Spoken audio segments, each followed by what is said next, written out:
दिल दहला देने वाला एक मामला सामने आया है, जहां पर एक मात्र 13 साल की बच्ची के साथ बलात्कार का मामला जो है यहाँ पर सामने आया है। रिपोर्ट दर्ज करी, लेकिन रिपोर्ट दर्ज करने के बाद भी इन्होंने कोई कार्रवाई नहीं करी। जिन लोगों ने उस लड़की को अपने घर पे रखा था और यहाँ से ले गए थे, 12 दिन वो लड़की वहां रही। नाबालिग लड़की अपने घर में रखना बहुत बड़ा अपराध है। उनको गिरफ्तार नहीं किया। दिल्ली पुलिस के जो है कोई सपोर्ट नहीं है। आज के टाइम पे लड़की गायब हो गई है बलजीत नगर से, तो हम लोग तुरंत 2 घंटे के अंदर जो है यहाँ थे और हम उसी दिन जो है उसके पापा को भी मम्मी को भी यहाँ पर थाने में लाए।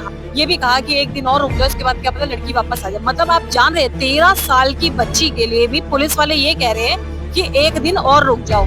मतलब 48 घंटे रुकने के बाद वो लोग कंप्लेंट कराने आए हैं, पुलिस को बता रहे हैं कि उनकी 13 साल की बच्ची किडनैप हो गई है और पुलिस वाले कह रहे हैं कि अभी एक दिन और रुक जाओ। जी की ठीक है।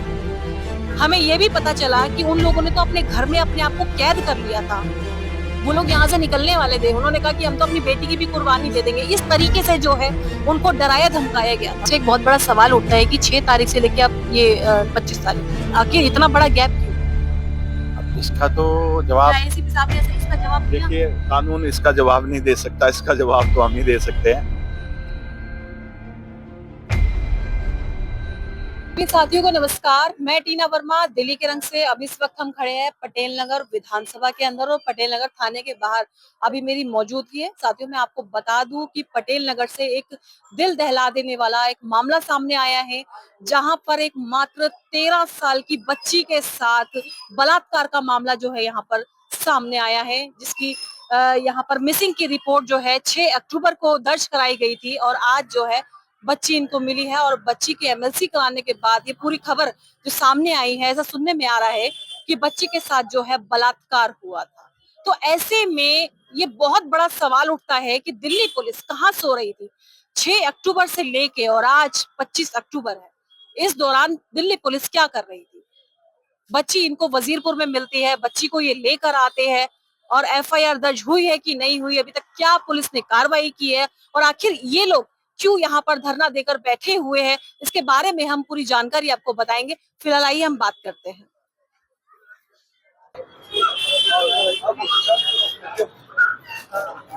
मैं साथियों पटेल नगर विधानसभा के अंदर पटेल नगर थाने के सामने बैठी हूँ और जिस परिवार के बारे में मैंने आपको बताया था वो फिलहाल यहाँ पर जो है धरना देकर बैठे हुए, साथ साथ एक एनजीओ भी हमारे साथ है। नमस्कार, स्वागत है सर आपका दिल्ली के रंग में। सबसे पहले आपका शुभ नाम क्या होगा? नमस्कार, मेरा नाम कमल ध्यानी है और मैं दिल्ली में हमारी एक संस्था है महानगर दिल्ली उत्तराखंड प्रवासी संगठन MDUPS, जो उत्तराखंड के जो मूल निवासी है, जो दिल्ली में सेकंड लार्जेस्ट पॉपुलेशन है, उनके अधिकारों की रक्षा के लिए और उनके जो है कल्याण के लिए कार्य करती है। तो ये जो पूरा मामला है कैसे हुआ था? 6 तारीख को हमने सुना है कि बच्ची मिसिंग हुई थी और कल जो है बच्ची मिली है। क्या क्या क्या इस बीच हुआ? मिसिंग कंप्लेंट करवाई कि नहीं करवाई, क्या था पूरा मामला बताइए थोड़ा सा। देखिए, हमारे एक उत्तराखंड के मूल निवासी कुलदीप जी रहते हैं यहाँ पे बलजीत नगर में। उनकी 13 साल की नाबालिग बिटिया 6 तारीख को 6 अक्टूबर को सुबह 9:30 बजे गायब हो गई, जब वो कुछ कार्य के लिए कहीं जा रही थी। उसके बाद जब वो पहुंची नहीं तो इन्होंने अपने स्तर पे ढूंढने लगे, तो इनको किसी ने सजेस्ट किया कि 48 घंटे बाद मिसिंग की रिपोर्ट होती है। तो 8 तारीख को ये पहले अपने स्तर पर ढूंढते रहे और 8 तारीख को ये थाने आए। तो थाने आकर ये मियाँ बीवी जो है दोनों पति पत्नी जब यहाँ आए, तो यहाँ पे वो मिले, उन्होंने बताया ऐसे ऐसी घटना है, लेकिन पुलिस ने उनको सहयोग नहीं किया और उनको बैरंग वापस भेज दिया कि आप और इंतजार कर लो, लड़की मिल जाएगी और अगर देखिए केस करवाओगे तो ऐसा हो जाएगा वैसा होगा, जो भी कहा वो लड़की के पिता का सार्वजनिक बयान है। उसके बाद वो जब पुलिस ने सहयोग नहीं किया और उल्टा फंसाने की जिस जिस तरह की वो बात कर रहे हैं, तो उनके दिल में दहशत बैठ गई और उन्होंने देखा कि उनकी दो दो बच्चे और हैं, एक बड़ी लड़की और एक छोटा बच्चा उनका है। उनको इतना डर लगा कि उन्होंने ये दिल्ली छोड़ने का फैसला कर लिया। अच्छा, अपनी नाबालिग लड़की तक को छोड़ने का फैसला किया कि एक तो गई, कहीं ऐसा ना हो कि ये दो को भी नुकसान हो जाए। और उन्होंने 8 तारीख से लेके और 17 तारीख 18 तारीख की सुबह तक अपने आप को ताला बंद करके घर के अंदर बैठ गए, नौकरी भी छोड़ दी, बच्चों का नाम स्कूल से कटवा दिया, सब कुछ। इतनी दहशत बैठ गई। अच्छा।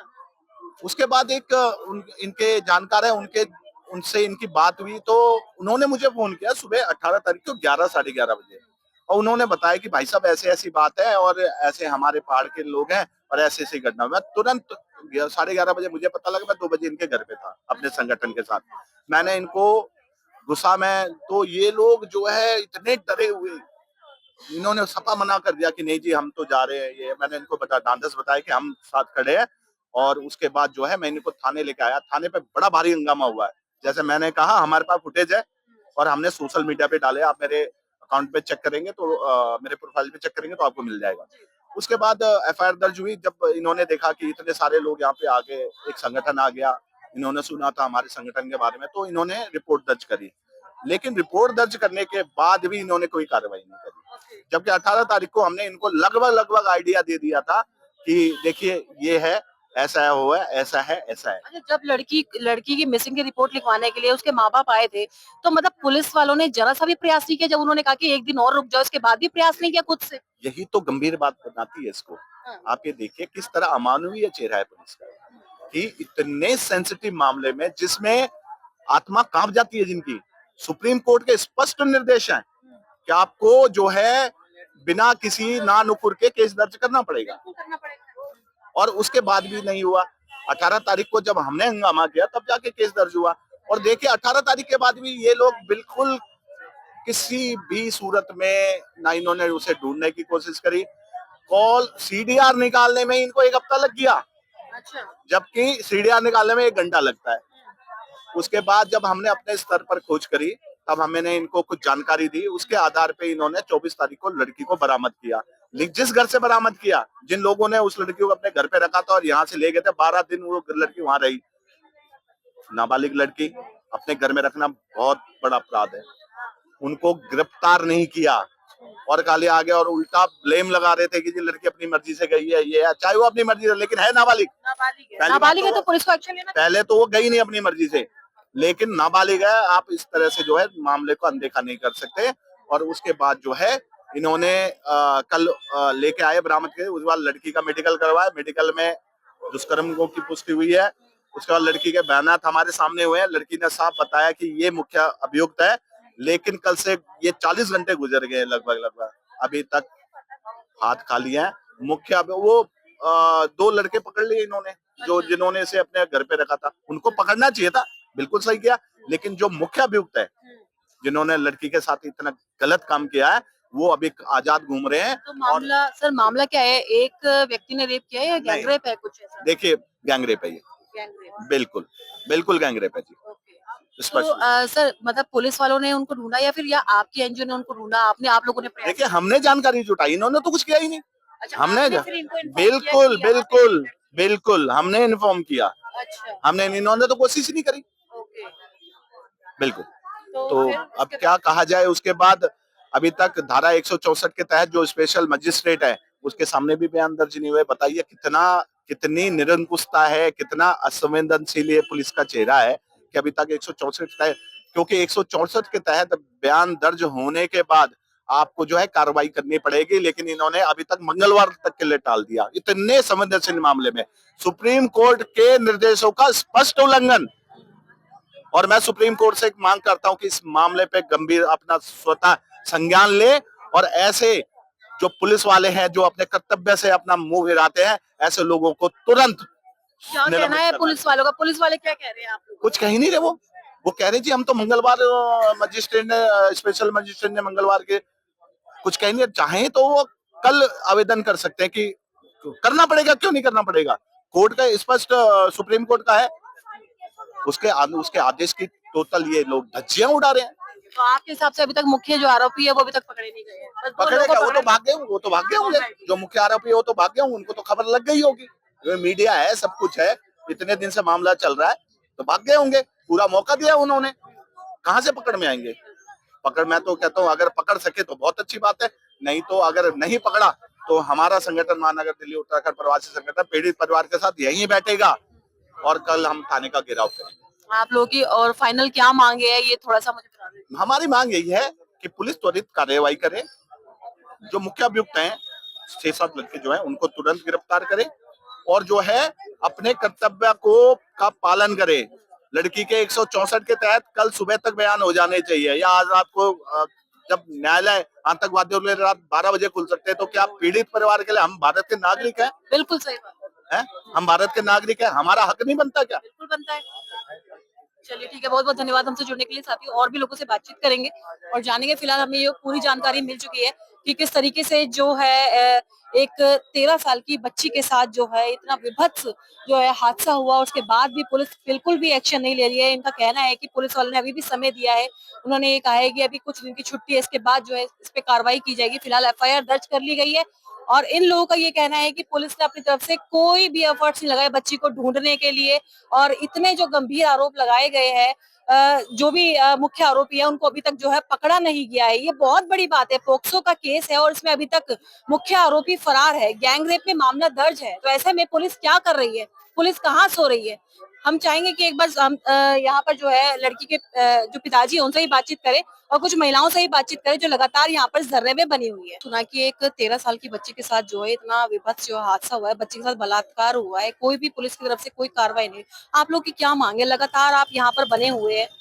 हम ये कह रहे हैं कि जैसे हम लड़की को वहां से पकड़ के लाए, जिसके घर में थी वो नाबालिग लड़की, तो उनके घर से उन सदस्यों को क्यों नहीं लाया गया है? और जितने ने उसका बलात्कार किया है, यहाँ एक भी मतलब पकड़ा नहीं गया है। खाली लड़की लेके आए हैं।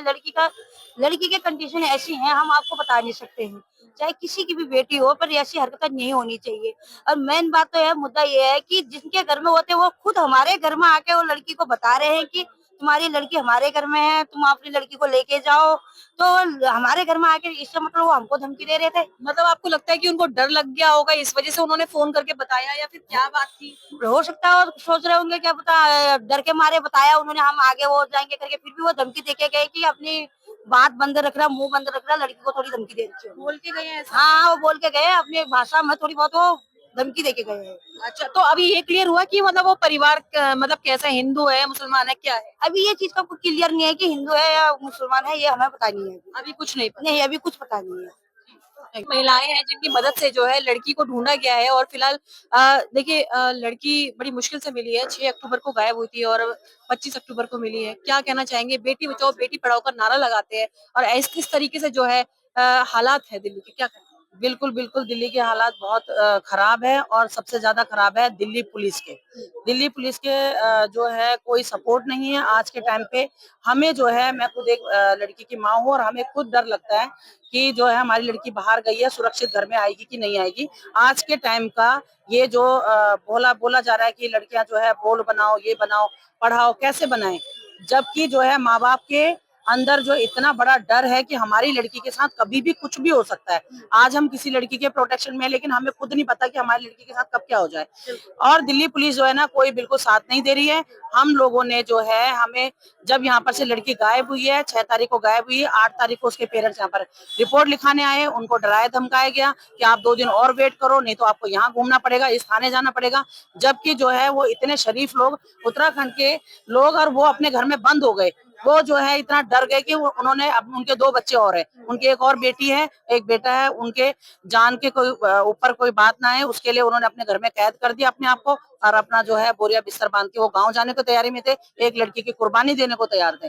इतना डर गए वो लोग, इतना डिप्रेशन में आ गए उसके फादर। और हम लोगों ने, जब हम लोगों के संज्ञान में, हमारा जो है एमडीपीएस संगठन है और हमारे जो है माननीय अध्यक्ष कमल जानी जी के हम नेतृत्व में काम करते हैं। और जब उनको पता चला, उनको एक फोन आया कि ऐसे ऐसे एक लड़की गायब हो गई है बलजीत नगर से, तो हम लोग तुरंत 2 घंटे के अंदर जो है यहाँ थे और हम उसी दिन जो है उसके पापा को भी, मम्मी को भी यहाँ पर थाने में लाए। हम लोगों की बहुत लड़ाई भी हुई है थाने वालों से, हमारी पुलिस वालों से बहुत लड़ाई हुई है कि आप लोगों ने जो है क्यों उनको भगाया, क्यों ऐसे। पहले तो उन्होंने गोलमोल करने की कोशिश की, लेकिन फिर भी उन्होंने भी माना कि गलती हमारी है, हमसे गलती हुई, हमने जो है जो नहीं लिखी रिपोर्ट, और उसकी सारे वीडियोस हमारे पास हैं। हमारे पास सारी वीडियोस, हमारे पास सारे एविडेंस है उनके पे। उसके बाद जब हमारे को, इन्होंने जो है 1 हफ्ते तक फिर भी कोई काम नहीं किया। हमने इनको फोन दिया, लड़की इंस्टाग्राम में जो चलाती थी, हमने लड़कों के नाम दिए कि इनके ऊपर हमें शक है, आप इनको देखो, लेकिन तब भी इन्होंने कोई काम नहीं किया, ये बिल्कुल नहीं किया। उसके बाद जब हमारे पास, हमने जो है सोशल मीडिया अभियान चलाया अपने एमडीपीएस संगठन के थ्रू, और जब सोशल मीडिया के जरिए जिन लोगों के घर में वो थी, जो लोग उसको लेके गए थे, जब उन्होंने हमारा सोशल मीडिया अकाउंट के देखे कि ये लड़की को ढूंढा जा रहा है, इतना फैल गया, वो डर गए और उसके बाद वो धमकाने आए पेरेंट्स को। वो रात को 11:30 बजे पेरेंट्स को धमकाने आए। एक औरत आई और उसके साथ 8-10 लड़के आए, उनको घर में जो है धमकी देके गए कि अपना केस वापस लो और आपकी लड़की हमारे घर में है। ठीक है, उन्होंने जो है उल्टा जो है ये बताया, उन्होंने सब कुछ। उसके बाद हमने यहाँ पर पुलिस को, जो काम पुलिस को करना चाहिए वो संगठन ने वो एक किया, संगठन बिल्कुल संगठन ने किया। और संगठन ने जो है उसके बाद यहाँ पर आके उस लड़की का, वो जो जहाँ लड़की थी वहाँ का एड्रेस दिया, वजीरपुर में लड़की थी, उन लड़कों का नाम वजीरपुर दिया। के कौन से क्षेत्र से मिली थी? जेजे कॉलोनी से? कौन जेजे कॉलोनी से, जेजे कॉलोनी, हाँ कौन सा ब्लॉक था? ब्लॉक का मुझे नहीं पता मैम। हाँ जी, वो हमारे अध्यक्ष जी को पता है। और यहाँ पर सारा एड्रेस दे दिया गया। और उसके बाद जो है तभी भी जो है इन्होंने कहा, देर लगाई। सुबह हमने दिया, हमने जो है सुबह इनको सारा कुछ दिया, तभी भी इन्होंने देर लगाई। और देर लगाने के बाद जो है इन्होंने शाम को भेजा। जब भी इन्होंने शाम को जो है लड़के वहां पर जो है लड़की को उठाने के लिए शाम को पूरा दिन इन्होंने निकाला और तब भी इन्होंने शाम को भेजा। तब लड़की घर आई, यहाँ पर आई, थाने में लाई गई। लड़की ने अपना पूरा बयान दिया कि उसके साथ क्या क्या हुआ। आपने लड़की को देखा था? बिल्कुल मैम, मैं आज पूरा दिन लड़की के साथ थी। कैसे लड़की की हालत ठीक बिल्कुल है? ठीक नहीं है मैम, उसके कट पड़े हुए हैं, निशान पड़े हुए हैं चाकू के, गर्दन पे भी वो निशान रह गए हैं। उसने 3 दिन सिगरेट से जलाया। 3 दिन पहले उसका जो है उसने अपने आप को सुसाइड करने की कोशिश किया उस घर में। और उसके निशान उसके हाथ पे हैं, ब्लेड के निशान है। मैंने फोटो लिए। मैं पूरा दिन आज 30 हजारी कोर्ट में लड़की के साथ थी। उसकी मानसिक स्थिति बिल्कुल ठीक नहीं है, वो नहीं जाना चाहती थी नारी निकेतन। लेकिन एक इनके जो है ये लापरवाही से, दिल्ली पुलिस की लापरवाही से, एक तो नंबर 4 बजे तक आया, जब हम पूरा सुबह से लेकर शाम तक थे कोर्ट में। 2 बजे जज आई हैं। और कहीं ना कहीं बहुत सारी लापरवाहियां, एक नाबालिग लड़की का जो है बयान लेने के लिए तुमने इतनी देर लगाई है। और उसके बाद जब 4 बजे नंबर आया तो जज ने बोला कि इस केस का आईओ कहाँ है, आईओ होगा तो ही मैं इसका बयान लूंगा। लेकिन यहाँ पर हमारे साथ आईओ नहीं गया था, उन्होंने एक कांस्टेबल भेजी थी यहाँ से, लेडी कांस्टेबल। मैं संगठन से मैं गई थी और उसकी मम्मी गई थी वहाँ हमारे साथ। और उसके बाद भी जब 4 बजे उन्होंने बोला आईओ को बुलाओ, यहाँ से आईओ को बुलाया गया। आईओ जो है 4:30 बजे पहुंचे, तब तक जज जा चुके थे। यानी कि पूरी लापरवाही थी। आज बयान नहीं हुआ। उसके बाद जज ने जो है मंगलवार की डेट दे दी। यानी कहीं ना कहीं हमारे न्यायाधीश जो है उनको भी पता है कि 13 साल की नाबालिग लड़की का केस है, कैसे उन्होंने 3 दिन की डेट दे दी। ये बिल्कुल समझ नहीं आता। आज का प्रशासन, शासन प्रशासन सब कुछ ऐसा लगता है कि कोई आम पब्लिक के साथ है ही नहीं। जो है एक आम आदमी जो है इसीलिए दिल्ली पुलिस के पास जाने से डरता है। और हम लोगों को तो इतना डर है कि हम कैसे जो है बोलते हैं, नारा लगाते हैं, बेटी बचाओ बेटी पढ़ाओ, मोदी जी का नारा कैसे हम मान ले और कैसे हम बचाएंगे अपनी बेटियों को। अगर ये हाल रहा, ये सपोर्ट रहा तो कैसे करेंगे। और अब तो ऐसा लगता है कि हम खुद ही जो है सब लोग जो हैं अपने अपने, अगर हमें अपने घरों को बचाना है, अपनी बेटियों को बचाना है, तो खुद ही सड़कों पे आना पड़ेगा। खुद ही सड़कों पे हमें आना पड़ेगा। नहीं तो ये जो है आज के हालात ऐसे हो चुके हैं कि लड़कियां कहीं भी सुरक्षित नहीं है। बिल्कुल। चलिए, बहुत बहुत धन्यवाद। हमारे साथ अजय सागर जी है। अजय सागर जी, ट्रिपल इंजन की सरकार है और बेटी बचाओ बेटी पढ़ाओ का नारा देती है भारतीय जनता पार्टी। ऐसे में पोक्सो मामले में इतनी लापरवाही, क्या कहना चाहिए? आप खुद देखिए, 6 तारीख से एक बच्ची न्याय की मांग कर रही है। 6 तारीख से एक बच्ची अपने घर से गायब है, उसके बावजूद दिल्ली पुलिस उसको ढूंढने में असमर्थ रही। माता पिता की सहायता से और लोगों की सहायता से वो बच्ची को ढूंढा गया। वो बच्ची का मेडिकल जांच चल रही है, उसमें पाया गया कि बच्चे के साथ शारीरिक शोषण किया गया। दिल्ली पुलिस को 6 तारीख से लेकर के आज 25 तारीख हो गई है। इतने दिन अगर एक 13 साल की बच्ची को ढूंढने में लगे हैं, तो मैं कहता हूँ ये दिल्ली पुलिस के लिए बहुत कायराना और शर्मनाक चीज है कि दिल्ली पुलिस किसी एक बलात्कारी को, किसी एक शोषणकर्ता को ढूंढने में इतनी असमर्थ है। तो मैं तो ये कहूंगा कि दिल्ली पुलिस को सजगता से इस बच्ची को न्याय दिलाना चाहिए। इस बच्ची को न्याय मिले, हम यही चाहते हैं। ठीक है, देखिए यहाँ पे जो है ये थाने के एसएचओ नवीन कुमार जी आ गए हैं। नवीन कुमार जी से भी थोड़ा सा बातचीत करते हैं फिलहाल। और एसीपी साहब भी आ गए हैं। नवीन कुमार जी नमस्कार, थोड़ा सा आपसे बात करना चाहेंगे सर। सर बस 2 क्वेश्चन।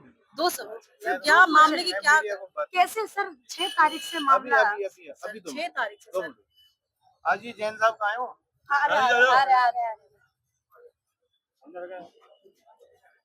बहुत गलत बात है। देखिए साथियों, यहाँ पर जो है एसएचओ नवीन कुमार जी आए हुए थे। नवीन कुमार जी से अपने मामले के बारे में जानने की कोशिश की कि 6 तारीख से मतलब 6 अक्टूबर से जो है बच्ची मिसिंग थी और बच्ची जो है कल मिली है। कल यानी कि 24 अक्टूबर को बच्ची मिली है। आखिर पुलिस क्या कर रही थी इतने दिन? इस बीच क्या कर रही थी दिल्ली पुलिस? ये बहुत बड़ा सवालिया निशान उठता है दिल्ली पुलिस के ऊपर। आखिर दिल्ली पुलिस कहाँ सोई हुई थी? और ऐसे में भी दिल्ली पुलिस ने उनको नहीं ढूंढा, उस बच्ची को दिल्ली पुलिस ने नहीं ढूंढा, बल्कि एक संगठन ने जो है उस बच्ची को ढूंढा, उस बच्ची की इन्फॉर्मेशन दी दिल्ली पुलिस को। इसके बाद यहाँ पर जो है दिल्ली पुलिस वहां पर गई वजीरपुर में लेने के लिए, पर क्या मौके से जो भी मुख्य आरोपी थे वो फरार हो गए। और यहाँ के लोगों ने हमें ये बताया है कि बच्ची के साथ जो है बलात्कार हुआ है और सामूहिक बलात्कार हुआ है। तो ऐसे में इतनी लचर व्यवस्था कैसे हो सकती है दिल्ली पुलिस की पोक्सो एक्ट में, जहां पर इतना मतलब एक तरीके से जो कह ले कि बहुत तेजी से काम होना चाहिए, कार्रवाई होनी चाहिए और जो है जो भी मुख्य आरोपी है उसको जेल के अंदर होना चाहिए था। आखिर क्या कर रही है दिल्ली पुलिस?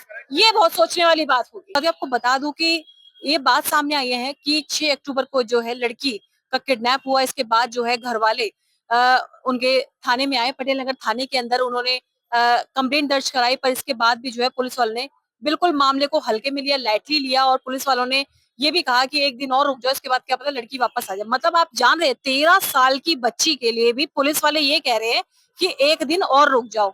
मतलब 48 घंटे बाद 48 घंटे रुकने के बाद वो लोग कंप्लेंट कराने आए हैं, पुलिस को बता रहे हैं कि उनकी 13 साल की बच्ची किडनैप हो गई है और पुलिस वाले कह रहे हैं कि अभी एक दिन और रुक जाओ, इसके बाद हम कार्रवाई करेंगे। ऐसा मुझे यहाँ के लोगों ने बताया। और साथियों आपको बता दूं, इसके बाद एक संगठन ने बहुत मेहनत की सोशल मीडिया पे, जब ये पूरी वीडियो वायरल हुई इसके बाद जाकर जो है उस बच्ची को कहीं से ढूंढ पाए हैं। और उन लोगों का ऐसा भी कहना है, संगठन वालों ने हमें ऐसा बताया कि वहां से एक महिला ने, एक आदमी ने जो है उस परिवार को जो है धमकी दी थी। धमकी भरे शब्दों में ये कहा कि इस मामले को अगर थोड़ा सा फैलाओगे, थोड़ा सा और ऊंचा उठाओगे तो हम आपका भी बुरा हश्र करेंगे, क्योंकि उनकी बच्ची के साथ भी जो है बहुत बुरा हश्र किया है। गले पर चाकू के निशान है, हमें बताया है, हाथ पे सिगरेट्स के जलने के निशान है। फिलहाल हमें फोटो नहीं दिखाई है, पर जो महिलाओं ने, जो संगठन की महिलाएं हैं जिन्होंने देखा है उस बच्ची को, उन्होंने पूरा दर्द बयां किया है। आखिर मतलब दिल्ली पुलिस की संवेदनाएं कहाँ मर गई है? रेखा सरकार क्या कर रही है?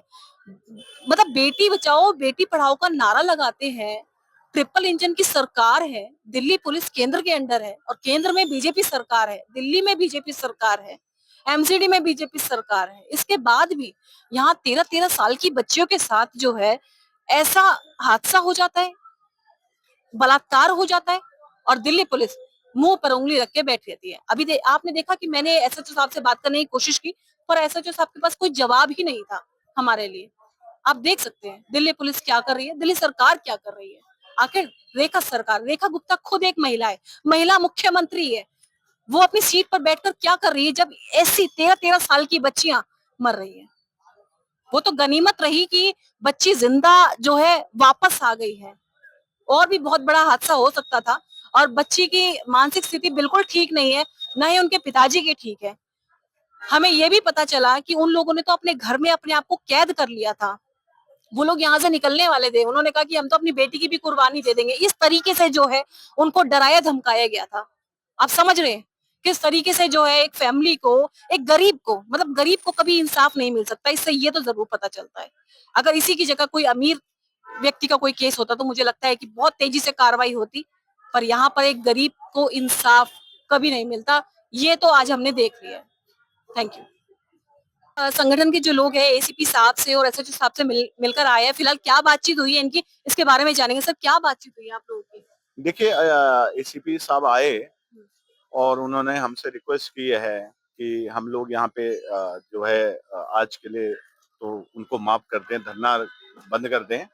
और उन्होंने कहा है कि कल सुबह जो है हम लोग लड़की के जो धारा 164 के तहत बयान दर्ज होने हैं, वो जो है हमारे जो एडवोकेट साहब हैं बिंजोला जी हमारे, तो उन्होंने कहा है कि इनके साथ मिलके जो है कल वो 183 हो गया बीएनएस का, भारतीय नागरिक संहिता का सेक्शन 193 हो गया अभी, जो पहले सीआरपीसी 164 था। ओके। तो वी आर ट्राइंग कि जो अपने ड्यूटी मजिस्ट्रेट बैठते हैं वहाँ पे, तो उनको प्रीपोनमेंट के एप्लीकेशन लगा के, ताकि लड़की जो ट्रॉमा में रह रही है ना आज की डेट में, उस एटलीस्ट वो ट्रॉमा से बाहर आके अपने माँ बाप के संरक्षण में आ जाए।